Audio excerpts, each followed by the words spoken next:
2022, and this is the Washington Times front page. Thanks for joining us. I'm George Gerbo. The White House moved to clean up some of President Biden's press conference remarks this week, which echoed domestically and internationally by questioning the legitimacy of U.S. elections and the West's resolve against Russian aggression. Jeff Murdoch, Dave Boyer, and Kerry Pickett report White House officials said the president's comments were misinterpreted and offered clarifications that differed wildly from what the president had said. The president said a minor incursion into Ukraine by Russia would result in lesser consequences and said U.S. elections easily could be illegitimate without enacting the voting bills put forward by Democrats, which died in the Senate Wednesday night. Emily Horn, a spokesperson for the National Security Council, posted a tweet emphasizing that Biden was distinguishing between military and non-military actions, such as a cyber attack.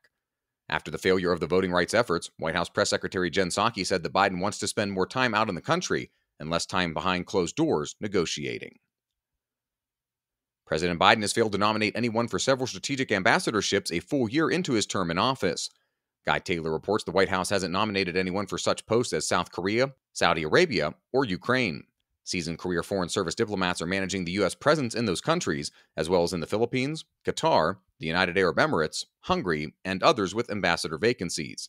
The White House brushed aside criticisms that the failure to fill key diplomatic posts is impeding the administration's ability to help certain countries stand up with America strategically. One White House official told Guy, "We have nominated 91 ambassadors since taking office, which puts us right on track with where our predecessors were." Carjackings in the nation's capital have tripled since 2019. Officials say the alarming trend, reflected in similar crime statistics from the D.C. suburbs, is driven by teenagers. The District of Columbia recorded 426 carjackings last year, up from 360 in 2020 and 142 in 2019, a Metropolitan Police Department spokesperson told our Emily Zanto. The spokesperson said 100 juveniles were arrested for carjacking offenses last year, compared with 59 in 2020. The stolen vehicles are often used to commit other crimes such as robberies and shootings, the spokesperson said. Carjackings in Prince George's County, Maryland have more than doubled since 2019, from 170 to 354 last year. In Montgomery County, Maryland, the trend is similar, with carjackings jumping to 62 last year from 20 in 2019. A reminder that you can find all these stories at WashingtonTimes.com/front page. If you don't have access to the Times yet, you can visit WashingtonTimes.com/George for a special subscription offer. Joint naval exercises involving Russia, China, and Iran are set to begin in the northern Indian Ocean, a particularly strong signal that some of America's leading adversaries are moving closer together. Mike Glenn reports the exercises coincide with a visit this week by Iranian President Ibrahim Raisi to Moscow and proposals for a 20-year economic and security pact between the two countries. China agreed to its own 25-year comprehensive strategic partnership with Iran in March, even though the U.S. is still enforcing major economic and financial sanctions on Iran over its nuclear programs. The joint naval maneuvers are the most ambitious exercises so far involving Chinese, Russian, and Iranian vessels, and the first since Iran was formally invited to join the China-dominated Shanghai Cooperation Organization Security Pact in September.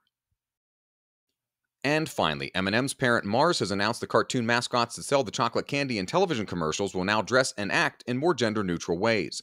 Jane Huang, Mars' global vice president for Eminems, told Adweek it's time to minimize traditional stereotypes in marketing campaigns.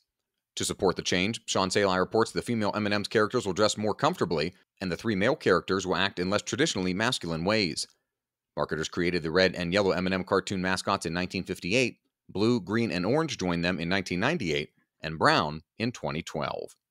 Find all of today's front page stories at WashingtonTimes.com/front page or on the Washington Times app, and find us on every major podcast platform just by searching Washington Times in your favorite podcast app. You can also follow us on Twitter and Instagram at WashTimes for breaking news, sports, commentary, and more. For the Washington Times, I'm George Gerbo.